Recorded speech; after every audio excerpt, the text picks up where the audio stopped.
আলহামদুলিল্লাহ, মহান আল্লাহ জাল্লা শানহু ওয়া আম্মা নাওয়ালুহুর দরবারে শুকর আদায় করছি, যিনি আমাদেরকে পূর্ণ এক সপ্তাহ পরে পৃথিবীর মধ্যে সর্বশ্রেষ্ঠ স্থান মসজিদে, সপ্তাহের মধ্যে সর্বশ্রেষ্ঠ দিন জুমার দিনে আগে মসজিদে এসে দিনই কিছু আলোচনা শুনবার সুযোগ করে দিয়েছেন। এই জন্য মহান রবের আলিশান দরবারে আমরা প্রত্যেকেই শুকরগুজার হচ্ছি, প্রত্যেকেই বলি আলহামদুলিল্লাহ।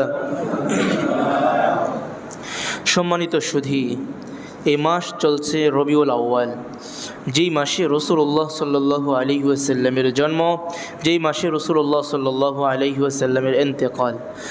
এই জন্য এই মাসব্যাপী আমরা রাসূলুল্লাহ সাল্লাল্লাহু আলাইহি ওয়াসাল্লামের সিরাত নিয়ে আলোচনা করব। গত সপ্তাহে আমরা আলোচনা করেছিলাম রাসূলুল্লাহ সাল্লাল্লাহু আলাইহি ওয়াসাল্লামের জীবনের, ব্যক্তি জীবনের গুণাবলী নিয়ে।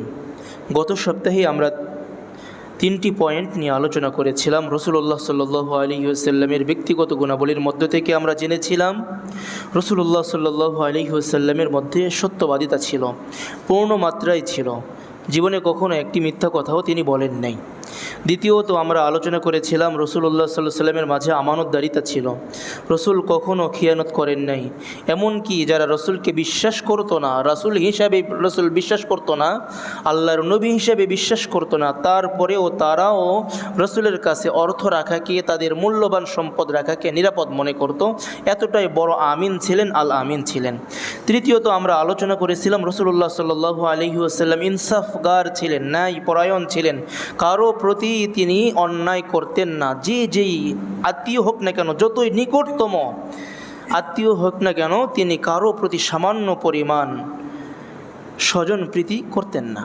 রাসূলুল্লাহ সাল্লাল্লাহু আলাইহি ওয়াসাল্লাম ইনসাফগার ছিলেন। এই 3টি গুণাবলী নিয়ে আমরা গত সপ্তাহে আলোচনা করেছিলাম। আজকে রাসূলুল্লাহ সাল্লাল্লাহু আলাইহি ওয়াসাল্লামের আরও কিছু গুণাবলী, যেগুলো রাসূলুল্লাহ সাল্লাল্লাহু আলাইহি ওয়াসাল্লামের মধ্যে পূর্ণ মাত্রায় ছিল, যাতে করে আমরাও আমাদের মধ্যে আনতে পারি। এই জন্যই এই গুণাবলীর বিষয়গুলো আলোচনা করছি। আল্লাহ রাব্বুল আলামিন আমাদের সকলকেই রাসূলের রঙে, রাসূলুল্লাহ সাল্লাল্লাহু আলাইহি ওয়াসাল্লামের সুন্নতি ধাঁচে আমাদেরকে সাজানোর তৌফিক দান করুন। যে যতটুকু রাসূলুল্লাহ সাল্লাল্লাহু আলাইহি ওয়াসাল্লামের মতো হতে পারবে, রাসূলুল্লাহ সাল্লাল্লাহু আলাইহি ওয়াসাল্লামের মতো হওয়া সম্ভব নয়, রসুলের কাছে যেতে পারবে, যে কাজগুলো রসুল করে গিয়েছেন, যে যত বেশি করবে রসুলের সে তত নিকটে হবে। আল্লাহ রাব্বুল আলামিন বলেছেন, কুল ইন কুনতুম তুহিব্বুনাল্লাহ ফাত্তাবিউনি ইউহিব্বুকুমুল্লাহ ওয়া ইয়াগফির লাকুম যুনুবাকুম ওয়াল্লাহু গফুরুর রহিম।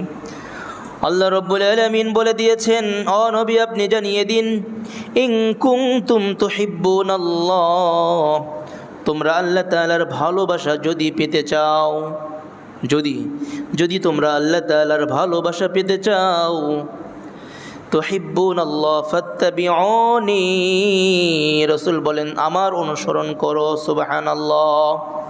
ভালোবাসা আল্লাহর, অনুসরণ রাসূলের অনুসরণ যার যত বেশি হবে, সে তত বেশি আল্লাহ তাআলার ভালোবাসা পাবে। সুবহানাল্লাহ। কত সুন্দর! রাসূলের যত নিকটতম আপনি হতে পারবেন, যত রাসূলের অনুকরণ করতে পারবেন, আল্লাহ রাব্বুল আলামিনের তত ভালোবাসা পাবেন। ইউহিব্বুকুমুল্লাহ, রাসূল বলেন আমার অনুসরণ করলে আল্লাহ রাব্বুল আলামিন তোমাদেরকে ভালোবাসবেন, তোমাদেরকে মহব্বত করবেন। যদি আল্লাহ ভালোবাসেন আর তার মধ্যে গুনাহ থাকে, এটা আল্লাহ তাআলা বরদাস্ত করেন না। কারণ আপনি যাকে মহব্বত করেন, ভালোবাসেন, তার শরীরের মধ্যে কোনো আবর্জনা যদি দেখেন, আপনি আপনার বিবিকে মহব্বত করেন, দেখছেন গায়ের মধ্যে কোনো একটা পোকা পড়ে আছে, ওই পোকাকে কি রেখে দিবেন নাকি টোকা দিয়ে দূরে সরিয়ে দেবেন? যেহেতু মহব্বত করেন, অবশ্যই নিজের ক্ষতি হলেও টোকা দিয়ে উড়িয়ে দিবেন, যাতে করে আপনার মহব্বতের, আমার মহব্বতের পাত্র বা পাত্রী যেন নিরাপদে থাকে, এটাই আপনি চাবেন। অথবা তার গায়ের মধ্যে যদি কোনো আবর্জনা থেকে থাকে, আপনার মহব্বতের পাত্রের মধ্যে, পাত্রীর মধ্যে যদি কোনো আবর্জনা থেকে থাকে, কোনো ময়লা থেকে থাকে, আপনি কি করবেন? ওইটাকে পরিষ্কার করার চেষ্টা করবেন, ওইটাকে আর তার শরীরের মধ্যে রাখবেন না। আল্লাহ রাব্বুল আলামিন যখন মুমিন বান্দাকে মহব্বত করা শুরু করে দেয়, রাসূলের অনুসরণ করে, আল্লাহ তাআলাকে ভালোবাসে, আল্লাহ তাআলা তাকে ভালোবাসে, ওই সময় আল্লাহ রাব্বুল আলামিন কি করেন? ইয়াগফির লাকুম যুনুবাকুম ওই বান্দার শরীরের মধ্যে যে গুনাহ রয়েছে আল্লাহ তাআলা ওই গুনাহ আর রাখেন না। এক দুইটা নয়, জাম্বনের বহু বচন হচ্ছে যুনুব। আল্লাহ বলছেন ইয়াগফির লাকুম যুনুবাকুম, তোমাদের এক দুইটা নয়, তোমাদের যত গুনাহ রয়েছে আল্লাহ রাব্বুল আলামিন সমস্ত গুনাহগুলোকে মাফ করে দেন। সুবহানাল্লাহ। কেন মাফ করেন? আল্লাহু গফুরুর রহিম, কারণ আল্লাহ হচ্ছেন গফুর, আল্লাহ হচ্ছেন রহিম, আল্লাহ ক্ষমাশীল, আল্লাহ দয়ালু, আল্লাহ ক্ষমা করতেই ভালোবাসেন। আমরা যেরকম আমাদের কাছে গুনাহ করতে ভালো লাগে, আমাদের কাছে গুনাহ করতে ভালো লাগে, আল্লাহ রাব্বুল আলামিনের কাছে ক্ষমা চাইতে ভালো লাগে। ক্ষমা চাইলে আল্লাহর কাছে ভালো লাগে, ক্ষমা করলে আল্লাহর কাছে ভালো লাগে। এই জন্য হাদিসের মধ্যে আসছে, রসুল বলেন হাদিসে কুদসি, যদি বনি আদম গুনাহ না করত, খালি সওয়াবই কামাইতো, মারাত্মক হাদিস, হাদিসে কুদসি, যদি কোন বনি আদম সারা জীবন শুধু নেকি করত, আল্লাহ তাআলা সকলকে ধ্বংস করে দিতেন। এমন একটা সৃষ্টি জীব উনি আনয়ন করতেন যে সৃষ্টি জীবেরা গুনাহও করবে, আল্লাহর কাছে ক্ষমাও চাইবে। সুবহানাল্লাহি ওয়া বিহামদি। তার মানে এটার দ্বারা কি বোঝা গেল এই হাদিসের মাধ্যমে? গুনাহ হতে পারে, ইমানদারের গুনাহ হতে পারে, হওয়াটা স্বাভাবিক, তবে গুনাহ হওয়ার সাথে সাথে ক্ষমা চাইতে দেরি করবে না। ক্ষমা চাইতে আমরা দেরি করা উচিত নয়। কোনো একটা গুনাহ হবে, হাদিসের মধ্যে আসছে ইমানদার গুনাহকে কি মনে করে, হাদিসের মধ্যে আসছে রাসূল বলেন গুনাহকে মনে করে, মনে হয় একটা গুনাহ হয়ে গেলে নাকের উপর পাহাড় আছে, যে কোনো মুহূর্তে পাহাড় গায়ের উপর পড়ে নিষ্পেষিত হয়ে যাব, আমি শেষ হয়ে যাব। এটা ইমানদারের শান। আর যারা ফাসিক ফুজ্জার, এরা কি মনে করে, কোনো একটা কবিরা গুনাহ হয়ে গেলে মনে করে নাকের মধ্যে একটা মাছি বসে আছে। কি বসে আছে? যে কোনো মুহূর্তে একটু টোকা দিলেই মাছি উড়ে যাবে। এটা হচ্ছে ফাসিক আর ফুজ্জার যারা, এদের বৈশিষ্ট্য। আর ইমানদারের বৈশিষ্ট্য গুনাহ হওয়ার সাথে সাথেই তওবা করবে। আর আল্লাহ বলছেন রাসূলের মহব্বত করার সাথে সাথে আল্লাহ রাব্বুল আলামিন বান্দাকে গুনাহ মুক্ত করে দিবেন, সকল গুনাহ মাফ করে দিবেন। সুবহানাল্লাহি ওয়া বিহামদি। এমন রাসূল আমরা পেয়েছি। তো ওই সেই রাসূল সাল্লাল্লাহু আলাইহি ওয়াসাল্লাম, আমাদের প্রিয় রাসূল সাল্লাল্লাহু আলাইহি ওয়াসাল্লামের গুণাবলী নিয়েই আমরা আলোচনা করছিলাম। এই জন্য আমরা বেশি বেশি অনুকরণ করার চেষ্টা করব। তো আজকে আমরা যে সকল বিষয় নিয়ে আলোচনা করব, 1 নম্বর, রাসূলের বাক রীতি কেমন ছিল, রাসূল কথা কেমনে বলতেন। আমরাও কথা বলি, কথা তো বলতে হবে। কথা বলা বৈশিষ্ট্য মানুষের। কোনো গরু, ছাগল, হাইওয়ান, জানোয়ার কথা বলতে পারে না, কোনো প্রাণীরা কথা বলতে পারে না। হাইওয়ানে নাতেক বলা হয় আমাদেরকে, মানে আমরা এমন প্রাণী যেই প্রাণী কথা বলতে পারি। এই বৈশিষ্ট্য দিয়েছেন কে? কথা আমরাও বলি, আমাদের নবীজিও বলেছেন, অন্যান্য নবী রাসূলও বলেছেন, পৃথিবীর সমগ্র মানুষও বলেছেন। কিন্তু কথার মধ্যে ভাগ আছে। কেউ কথা বলে, কথার মাধ্যমে সে জান্নাতের অধিবাসী হয়ে যাবে, আর কেউ কথার মাধ্যমে কথা বলে সে জাহান্নামের অতল গহ্বরে নিক্ষিপ্ত হয়ে যাবে। ঠিক না ভাই? ঠিক। হাদিসের মধ্যে আসছে, যদি কোনো ব্যক্তি, মানুষ মনে করে কথা মুখ দিয়ে বললাম, সমস্যা কি? না, মানুষ এমনও কথা বলে, একটা কথার কারণে সে জাহান্নামের এত দূরে নিক্ষিপ্ত হয়, জাহান্নামের মধ্যে এত দূরে নিক্ষিপ্ত হয়, আসমান জমিনের ব্যবধান যতটুকু, এর চেয়ে বেশি দূরে নিক্ষিপ্ত হয় কিছু কিছু কথার কারণে। নাউজুবিল্লাহি মিন যালিক।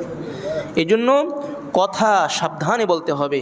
এই জন্য অনেক সময় সিদ্দিক আকবর, আবু বকর সিদ্দিক রাদিয়াল্লাহু তাআলা আনহু জিহ্বা টেনে ধরতেন, ধরে বলতেন, হায় তোমার কারণে আমি অনেক অপরাধে বন্দী হয়ে গেছি, তোমার কারণে কতই না আমি অপরাধের মধ্যে বন্দী হয়ে গেছি, না জানি কি হয় আমার কিয়ামতের মাঠে। কে বলতেন? সিদ্দিকে আকবর, আবু বকর সিদ্দিক রাদিয়াল্লাহু আনহু। ওনার মতো ব্যক্তিত্ব, উনি যদি এই কথা বলতে পারেন, আমাদের কি অবস্থা।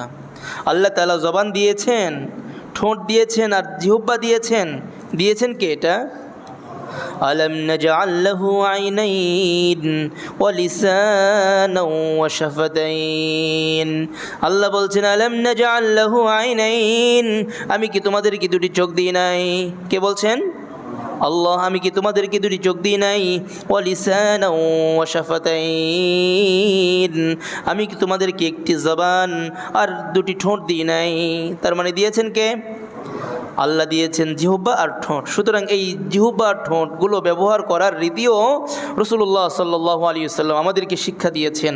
রাসূল বলেন, রাসূলুল্লাহ সাল্লাল্লাহু আলাইহি সাল্লাম নিজেই বলছেন, আনা আফসাহুল আরব, আমি আরবের মধ্যে সবচেয়ে বিশুদ্ধভাষী ছিলাম। আরবের মধ্যে যত মানুষ কথা বলে, সুন্দর করে কথা বলে, তোর মধ্যে আমি ছিলাম এক নম্বরে। আমার মতো সুন্দর ভঙ্গিমায় কেউ কথা বলতে পারতো না। সুবহানাল্লাহি ওয়া বিহামদিহি।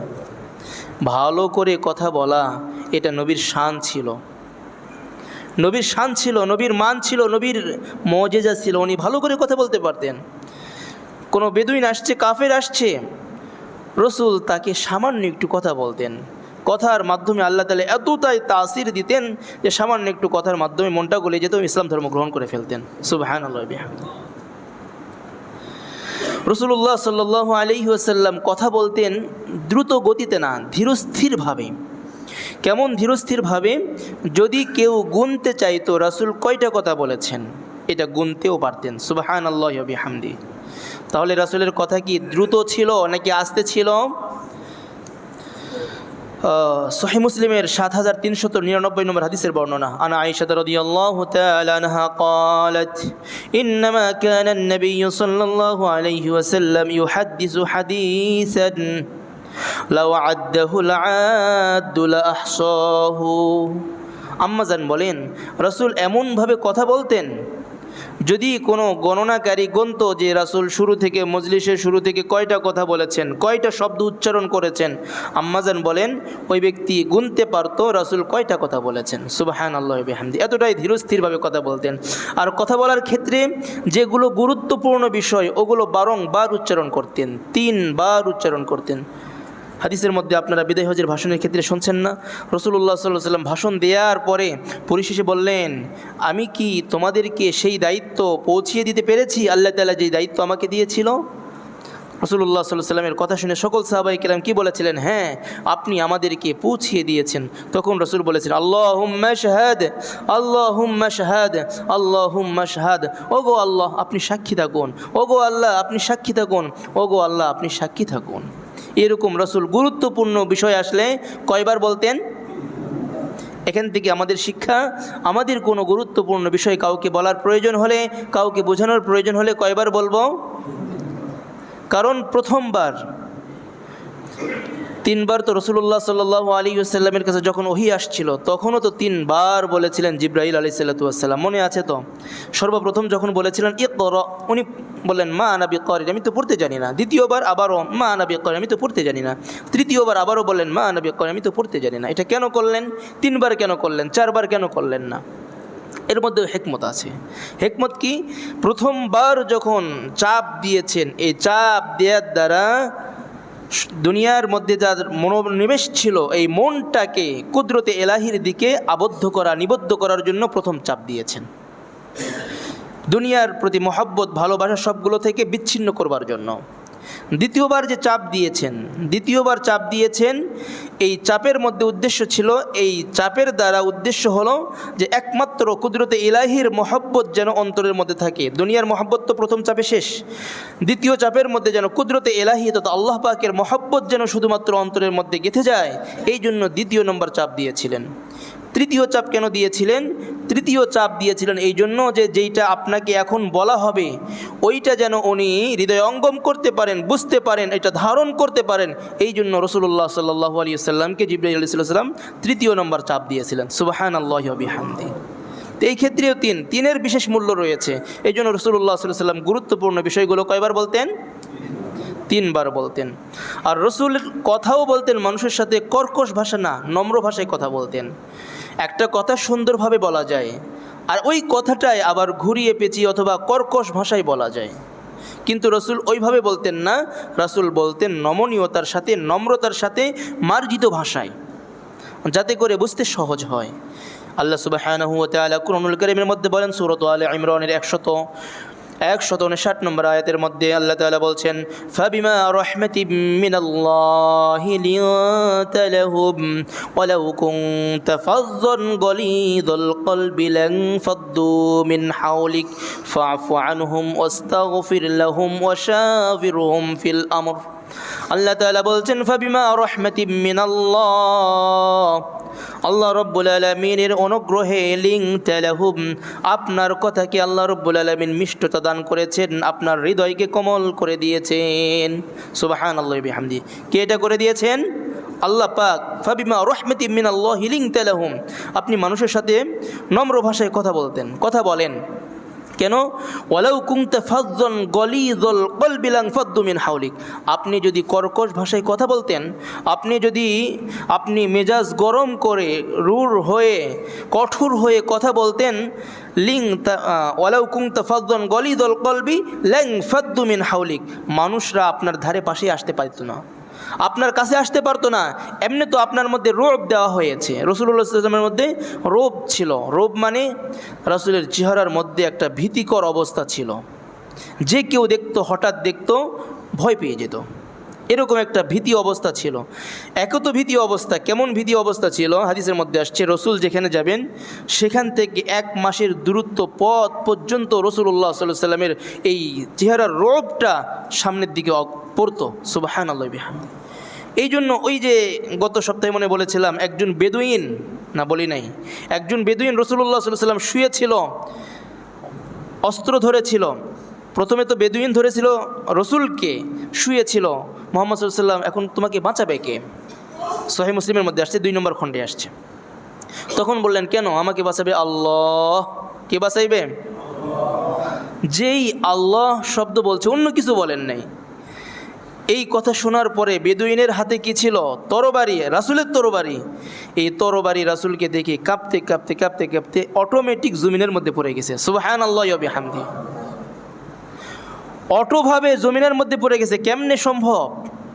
কারণ রাসূলের মধ্যে রূপ ছিল, চেহারার মধ্যে দেখে রাসূলের চেহারার দিকে তাকিয়ে ভয় শেষ।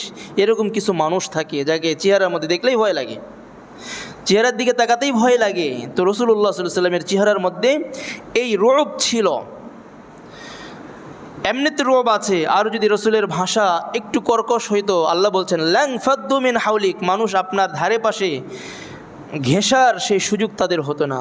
আল্লাহ রাব্বুল আলামিন দয়া করে আপনাকে মিষ্টভাষী বানিয়েছেন। সুবহানাল্লাহি ওয়া বিহামদিহি।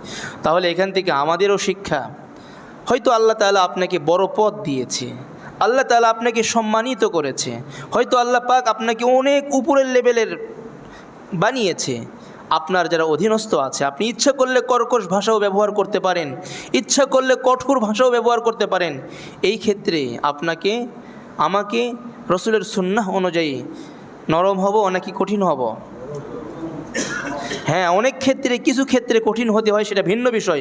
অধিকাংশ সময় রাসূলুল্লাহ সাল্লাল্লাহু আলাইহি ওয়াসাল্লামের এই স্বভাবটি আমাদের মধ্যে আনার চেষ্টা করব, আমরা নম্র ভাষায় কথা বলার চেষ্টা করব। আল্লাহ তাআলা আমাদেরকে তৌফিক দান করুন। রাসূলুল্লাহ সাল্লাল্লাহু আলাইহি ওয়াসাল্লামের মাঝে এই বাকরীতি ছিল, তিনি বিনয়ের সাথে কথা বলতেন, তিনি শুদ্ধ ভাষায় কথা বলতেন, সুন্দরভাবে কথা বলতেন।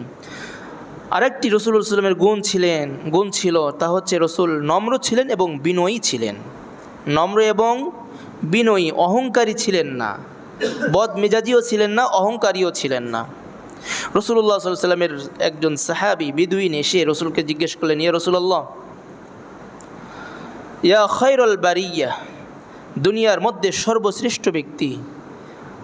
যখনই রাসূল সাল্লাল্লাহু আলাইহি ওয়াসাল্লামের সামনে দুনিয়ার মধ্যে সর্বশ্রেষ্ঠ ব্যক্তি বলেছেন ওই বেদুইন, রাসূল সাল্লাল্লাহু আলাইহি ওয়াসাল্লাম সাথে সাথে ওই কথার মোড়টাকে ঘুরিয়ে দিলেন।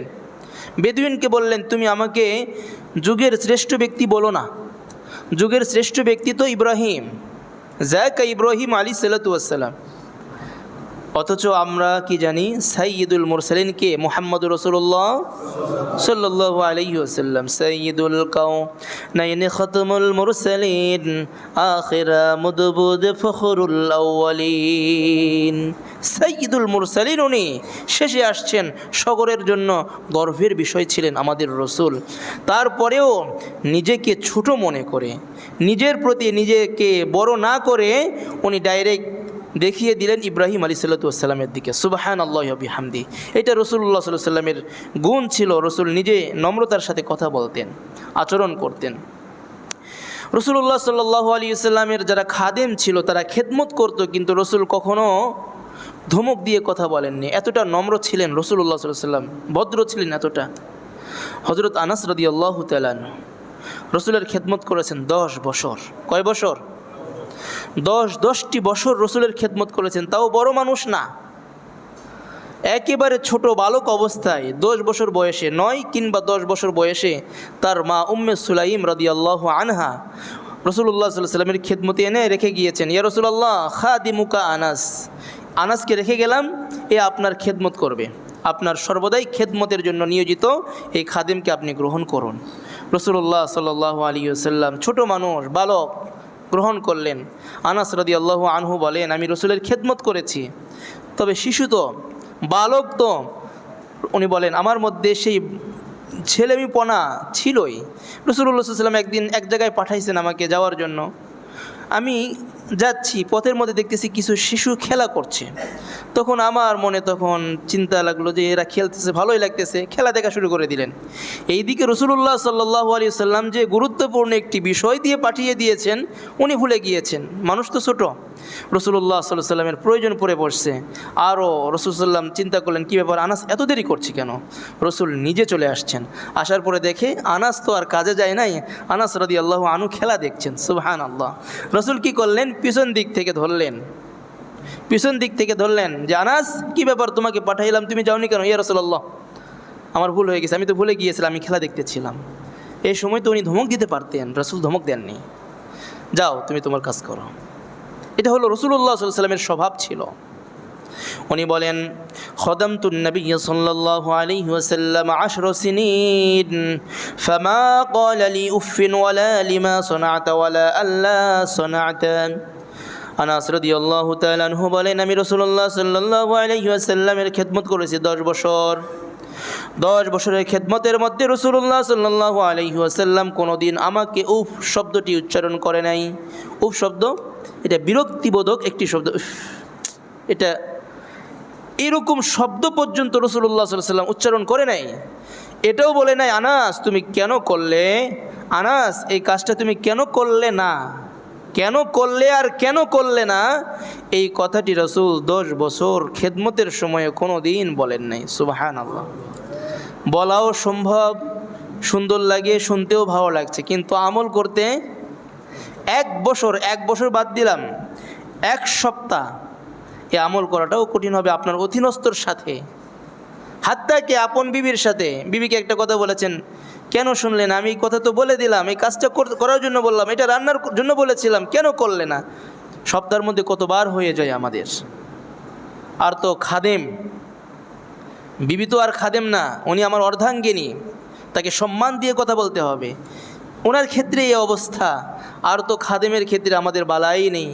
অথচ রসুল খাদেমকে পর্যন্ত বলে নাই কেন করনি, কেন করেছ, এই কথাটি বলে নাই। এখান থেকে আমাদের শিক্ষা রয়েছে, আল্লাহ রাব্বুল আলামিন এমন চরিত্র মাধুরী আমাদের মধ্যে আনার তৌফিক দান করুন, আমিন বলি। রাসূলুল্লাহ সাল্লাল্লাহু আলাইহি ওয়াসাল্লাম আরেকটি গুণ তার মধ্যে ছিলেন, রাসূলুল্লাহ সাল্লামের মধ্যে ছিল, উনি সহজ পন্থা অবলম্বন করতেন, কঠিন পন্থা নয়। যদি 2টি বিষয় রাসূলুল্লাহ সাল্লাল্লাহু আলাইহি ওয়াসাল্লামকে দেওয়া হতো যে 2টি বিষয় আপনি যে কোনো একটা করতে পারেন, রাসূল সাল্লাল্লাহু আলাইহি ওয়াসাল্লাম সহজটাই করতেন, কঠিন যেটা ওটার দিকে যেতেন না। হাদিসের মধ্যে আসছে, সহিহ বুখারী 6126 নম্বর হাদিসের বর্ণনা, আন আয়েশা রাদিয়াল্লাহু তাআলা আনহা قالت ما خير رسول الله صلى الله عليه وسلم بين أمرين قط إلا أخذ أيسرهما। আম্মা জান আয়েশা সিদ্দিকা রাদিয়াল্লাহু তাআলা আনহা বলেন, রাসূলুল্লাহ সাল্লাল্লাহু আলাইহি ওয়াসাল্লামকে যখন 2টি বিষয়ের মধ্যে ইখতিয়ার দেওয়া হতো, 2টি বিষয় ইচ্ছাধীন দেওয়া হতো, রাসূল ওইটাই গ্রহণ করতেন যেটা সহজ, যেই কাজটা সহজ ওইটা গ্রহণ করা, এটা রাসূলুল্লাহ সাল্লাল্লাহু আলাইহি ওয়াসাল্লামের স্বভাব ছিল। সুতরাং এই ক্ষেত্রে যদি আমাদের কোনো একটি বিষয় আছে, একটা কঠিন আর একটা কি সহজ, এই ক্ষেত্রে আমরা গ্রহণ করব কোনটা? সহজটাই গ্রহণ করব। রাসূলুল্লাহ সাল্লাল্লাহু আলাইহি ওয়াসাল্লাম সহজ গ্রহণ করেছেন। রাসূলুল্লাহ সাল্লাল্লাহু আলাইহি ওয়াসাল্লামের মাঝে অনেক গুণের সমষ্টি ঘটেছিল, তন্মধ্যে থেকে রাসূলুল্লাহ সাল্লাল্লাহু আলাইহি ওয়াসাল্লাম হাসতেন, রাসূলুল্লাহ সাল্লাল্লাহু আলাইহি ওয়াসাল্লাম কাঁদতেন, কারণ রাসূলুল্লাহ সাল্লাল্লাহু আলাইহি ওয়াসাল্লাম মানুষ ছিলেন। অনেকেই রসুলের মর্যাদা দিতে গিয়ে একেবারে আল্লাহ পর্যন্ত ঠেকিয়ে দেয়, এটা ঠিক না। রসুলের মর্যাদা রসুল পর্যন্ত সীমাবদ্ধ রাখতে হবে, আপনি আপনার মাকে সম্মান করেন, মায়ের স্তর অনুযায়ী মাকে সম্মান করতে হবে। আপনি আপনার বিবিকে সম্মান করেন, বিবির মান অনুযায়ী বিবিকে সম্মান করতে হবে। বিবিকে সম্মান করতে করতে তার আসনের উপরে মায়ের স্থানে নিয়ে যাওয়া হবে না, যাবে না কখনোই, কশ্চিনকালেও না। এমনকি যদি কেউ বিবিকে বলে তোমার হাতটা আমার মায়ের মতো, এইটা বললেও জিহার হয়ে যাবে, তাকে কাফারা দিতে হবে। এই কথা বললেও কাফারা দিতে হবে। সম্মান দেওয়া তো দূরের কথা, উপরের দিকে তো দূরের কথা। যদি কেউ বিবিকে বলে যে তুমি আমার মায়ের মতো, এটাকে শরীয়তের পরিভাষায় কী বলা হয়? জিহার বলা হয়। আমরা কয়েকবার আলোচনা করেছি এই ব্যাপারে। একটা সূরাও রয়েছে কোরআনুল কারীমের মধ্যে, সূরাতুল মুজাদালা 28 নম্বর পারার 1ম নম্বর পৃষ্ঠার মধ্যে এই সূরাটি রয়েছে।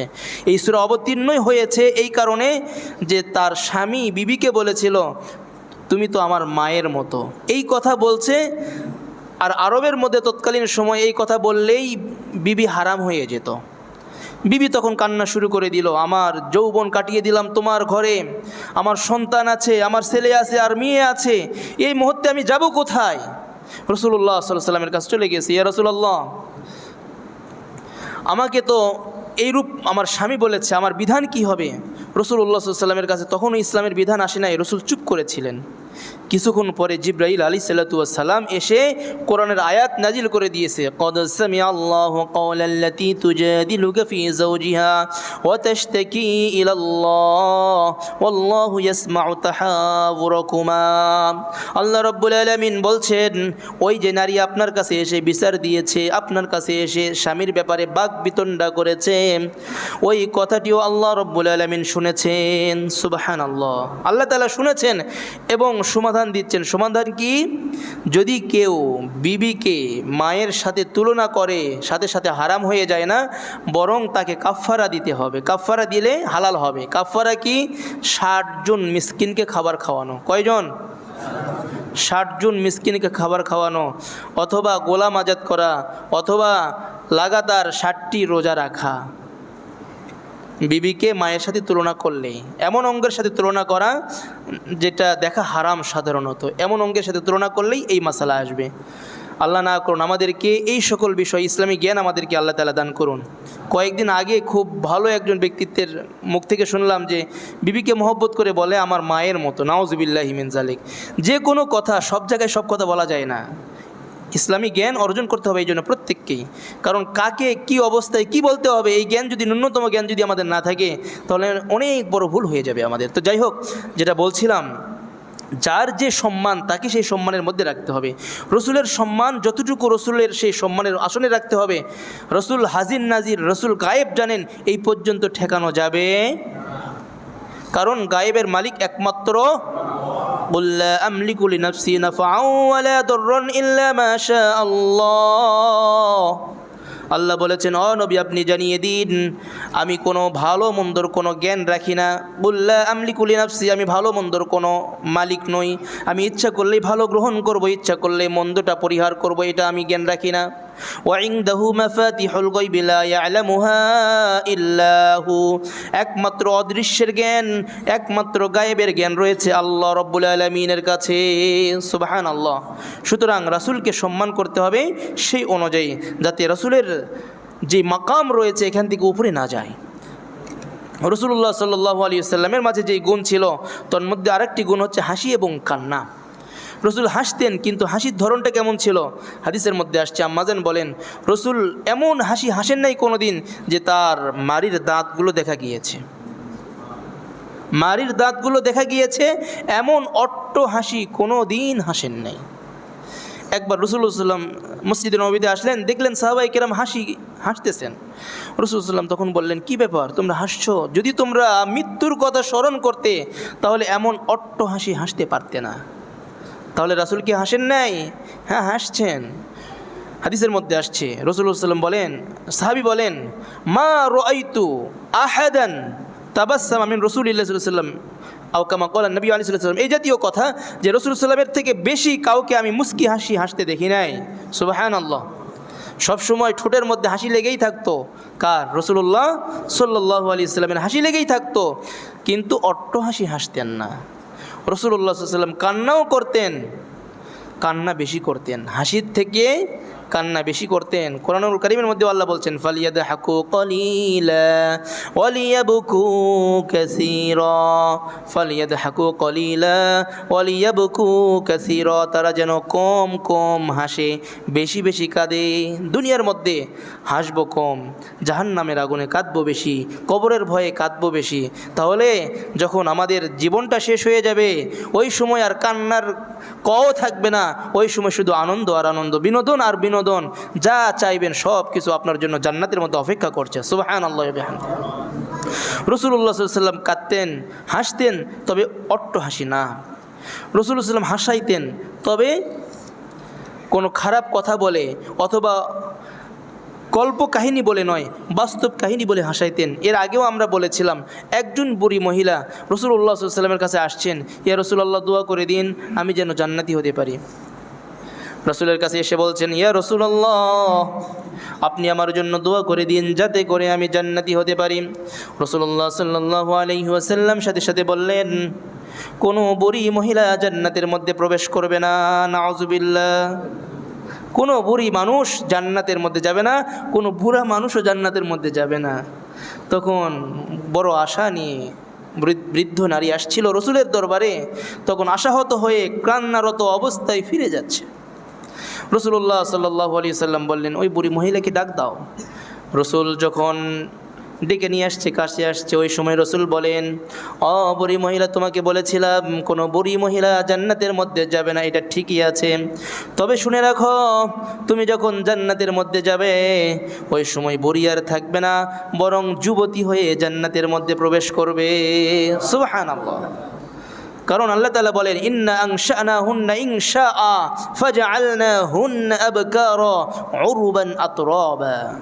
ইন্না আনশানাহুন্না, আমি তাদেরকে সৃষ্টি করব নতুন এক আবয়বে, তারা সকলেই হবে যৌবনের অধিকারিণী এবং কামনাময়ী, তাদের মধ্যে লাবণ্যময়ীতা থাকবে।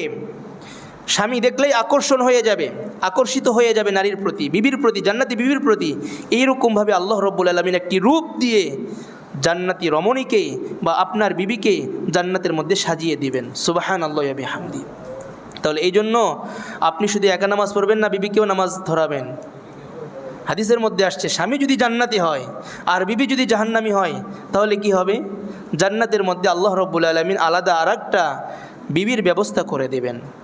হয়তো এমন কোনো নারী আছে যেই নারীর স্বামী জান্নাতি না, সে জান্নাতি হয়েছে এই মাধ্যমে। আর যদি স্বামী স্ত্রী উভয়েই জান্নাতি হয় তাহলে আল্লাহ রব্বুল আলামিন জান্নাতের মধ্যে এই স্বামী স্ত্রীকে স্বামী স্ত্রী হিসাবেই রাখবেন। সুবহানাল্লাহ। যদি কোনো নারীর স্বামী দুইটা হয়, দেখেন এখানে নারীকে অগ্রাধিকার দেওয়া হয়েছে কীরকম। কোনো নারীর যদি দুইটি স্বামী হয়, যখন জান্নাতে চলে যাবে নারী, জান্নাতের মধ্যে তো তার দুইটা স্বামী হবে না, স্বামী হবে কয়টা? একটা হবে। এখন কোনটা হবে তার জন্য, আগেরটা নাকি পরেরটা? ওই স্ত্রীকে, ওই জান্নাতি রমণীকে ইখতিয়ার দেওয়া হবে, তুমি কোন স্বামীকে চাও, আগের স্বামীকে নাকি পরের স্বামীকে। ওই নারী যেই স্বামীকে চায় সেই নারী, ওই পুরুষকেই বা ওই স্বামীকেই তাকে দিয়ে দেওয়া হবে। সুবহানাল্লাহ ওয়া বিহামদিহি। তো আমার যে কথা ছিল তা হচ্ছে, রাসূলুল্লাহ সাল্লাল্লাহু আলাইহি ওয়াসাল্লাম মশকরা করেছেন, হাসি ঠাট্টা করেছেন, তবে অবাস্তব নয়, বাস্তব করেছেন। এরকম আমরা করতে পারি, তবে অবাস্তব বানিয়ে এদিক সেদিক করে কথার মধ্যে গোলমিল করে হাসি ঠাট্টা করা যাবে। আল্লাহ রব্বুল আলামিন আমাদেরকে তৌফিক দান করুন। রাসূলুল্লাহ সাল্লাল্লাহু আলাইহি ওয়াসাল্লামের মধ্যে যে সকল গুণ ছিল, তার মধ্য থেকে আরেকটি গুণ ছিল, রসুল বড় দানশীল ছিলেন, দানবীর ছিলেন। কেমন দানবীর ছিলেন? আন জাবিরিন রাদিয়াল্লাহু তাআলা আনহু قال ما سئل رسول الله صلى الله عليه وسلم شيئا قط فقال لا। সহিহ মুসলিম 2311 নম্বর হাদিসের বর্ণনা। হযরত জাবির রাদিয়াল্লাহু তাআলা আনহু বলেন, রাসূলুল্লাহ সাল্লাল্লাহু আলাইহি ওয়াসাল্লামের কাছে যদি কোনো মানুষ কোনো কিছু চাইতো, রাসূল জীবনে কোনোদিন না শব্দটি মুখ দ্বারা উচ্চারণ করেন নাই। সুবহানাল্লাহ। লা শব্দটি উচ্চারণ করে নাই। লা মানে আরবিতে লা, বাংলাতে না। না শব্দটি রসুল উচ্চারণ করেন নাই। কয়েকদিন আগে সহিহ বুখারীতে একটি হাদিস পড়াইলাম, 2 নম্বর খণ্ডে আসছে। রাসূলুল্লাহ সাল্লাল্লাহু আলাইহি ওয়াসাল্লামকে এক নারী মহব্বত করে একটা চাদর উপহার দিয়েছে, নিজে ওই কাতার মধ্যে নকশা করেছে। রাসূলুল্লাহ সাল্লাল্লাহু আলাইহি ওয়াসাল্লাম ওটা পড়ছেন, আর রসুলের কাছে ভালোও লাগছে, অনেক সুন্দর নকশা। রাসূলুল্লাহ সাল্লাল্লাহু আলাইহি ওয়াসাল্লাম পরে যাচ্ছেন মসজিদের মধ্যে। এই সময় একজন বেদুইন এসে বলল, ইয়া রাসূলুল্লাহ, আপনার চাদরটা অনেক সুন্দর, এটা আমাকে দিয়ে দিন। রাসূল প্রথমবার পড়ছে, রাসূলের কাছে ভালোও লাগছে, ইয়া রাসূলুল্লাহ, আপনার চাদরটা অনেক সুন্দর, তবে এটা আমাকে দিয়ে দিন। রাসূলুল্লাহ সাল্লাল্লাহু আলাইহি ওয়াসাল্লাম বলেন, একটু সবর করো। রাসূলুল্লাহ সাল্লাল্লাহু আলাইহি ওয়াসাল্লাম নামাজ আদায় করলেন, ঘরে গেলেন, তার পুরাতন কাপড় পরে ওই ব্যক্তিকে, বেদুইনকে ওই চাদরটা দিয়ে দিলেন। সুবহানাল্লাহি ওয়া বিহামদিহি। সাহাবায়ে কেরাম, অন্য যে সকল সাহাবায়ে কেরাম এই দৃশ্যটা দেখছেন, তারা সকলেই বকাঝকা করছে, কি ব্যাপার, তুমি এটা কেন করলে, তুমি জানো না রসুলের কাছে কোনো কিছু চাইলে রসুল না করে না?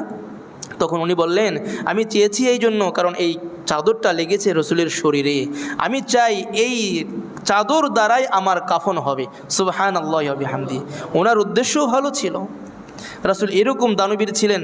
হাদিসের মধ্যে আসছে, রমজান মাসে রাসূলের দানের পরিমাণ কার রিহিল মুরসালা, প্রবাহিত বাতাস যেই রকম প্রবাহিত হয়, এই রকম রাসূলের দানটা এরকম প্রবাহিত ছিল। সুবহানাল্লাহি ওয়া বিহামদিহি। একটু উপমা দিলেই বুঝবেন। হুনাইনের যুদ্ধের মধ্যে রসুল গনিমত হিসাবে পেয়েছিলেন 24,000 উট, 40,000 ছাগল, 4,000 উকিয়া স্বর্ণ মুদ্রা। 24,000 উট, 40,000 ছাগল আর 4,000 স্বর্ণ মুদ্রা। এই সম্পদগুলো রসুল সাল্লাল্লাহু আলাইহি ওয়াসাল্লাম একদিনের মধ্যেই দান করে দিয়েছেন। সুবহানাল্লাহ। কয়দিন?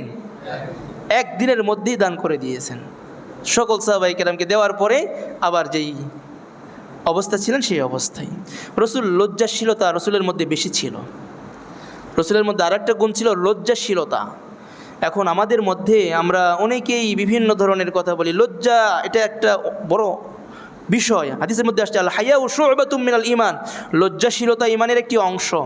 যার মধ্যে লজ্জা নাই, ঈমানের সেই অংশ নাই। হাদিসের মধ্যে আসছে, রাসূল সাল্লাল্লাহু আলাইহি ওয়াসাল্লাম বলছেন, ইযা ফাতাকাল হায়া ফাসনা মা শি'তা, যখন তোমার লজ্জা চলে যাবে তখন তুমি যা ইচ্ছা তাই করবে। এখন তো ডিজিটাল যুগ, ভাইরালের যুগ। ভাইরাল হওয়ার জন্য কি না করছে না মানুষ। ভাইরাল হবে ব্যাস, নিজের মান সম্মান সব বিসর্জন দিয়ে ভাইরাল হওয়ার টেনশনে আছে। এটা নিষেধ। লজ্জাশীলতা ঈমানের একটি অঙ্গ। রসুল কেমন লজ্জাশীল ছিলেন? হাদিসের মধ্যে আসছে, এটা সুনানে আবি দাউদের মধ্যেও আসছে, সহিহ বুখারীর মধ্যে আসছে, 6102 নম্বর হাদিস। কানা রাসূলুল্লাহ সাল্লাল্লাহু আলাইহি ওয়াসাল্লাম আশাদ্দু হায়াআম মিনাল আযরা'i ফি খদরিহা। রসুল পর্দানিসীন অবিবাহিত নারী, একত পর্দানিসীন অবিবাহিত নারী যে সর্বদাই পর্দার মধ্যে থাকেন, এই নারীর যেই রকম লজ্জা, তার চেয়েও বেশি লজ্জাশীল ছিলেন আমার নবী, আপনার নবী মুহাম্মদুর রাসূলুল্লাহ সাল্লাল্লাহু আলাইহি ওয়াসাল্লাম। আর রসুল যখন কোনো কিছু দেখে অপছন্দ করতেন, চেহারার মধ্যেই ফুটে উঠত, এতটাই লাজুকময় ছিলেন আমার নবী, আপনার নবী। সুবহানাল্লাহ। তারপরে রাসূলুল্লাহ সাল্লাল্লাহু আলাইহি ওয়াসাল্লামের মধ্যে বীরত্বও কম ছিল না। রাসূল সাল্লাল্লাহু আলাইহি ওয়াসাল্লাম যদিও লাজুক ছিলেন, তার মধ্যে বীরত্বতা একেবারে পূর্ণ মাত্রায় ছিল। হুনাইনের যুদ্ধের কথা বলি। হুনাইনের যুদ্ধের মধ্যে হঠাৎ কাফেররা যখন আক্রমণ করেছে, মুসলমানরা এদিক সেদিক ছুটে চলে গিয়েছে, একমাত্র ব্যক্তি যুদ্ধের ময়দানে ছিলেন, তিনি হলেন আমার রসুল, আপনার রসুল মুহাম্মদুর রাসূলুল্লাহ সাল্লাল্লাহু আলাইহি ওয়াসাল্লাম। সকল সাহাবায়ে কেরাম সাইডের দিকে যাচ্ছে, কিন্তু রসুল কাফেরদের সম্মুখে তার সেই খচ্চর নিয়ে সামনের দিকে যাচ্ছে। সাহাবায়ে কেরাম লাগাম টেনে ধরছে যেন যেতে না পারে, কারণ উনি একা, সকল কাফেররা চতুর্দিক দিয়ে ঘিরে আছে, যে কোনো মুহূর্তে রসুলকে লাগতে পারে। রসুল তাদেরকে পরোয়া করলেন না, বরং সেই জায়গার মধ্যে নিজে বীরত্বের সাথে সামনের দিকে চলে যায়।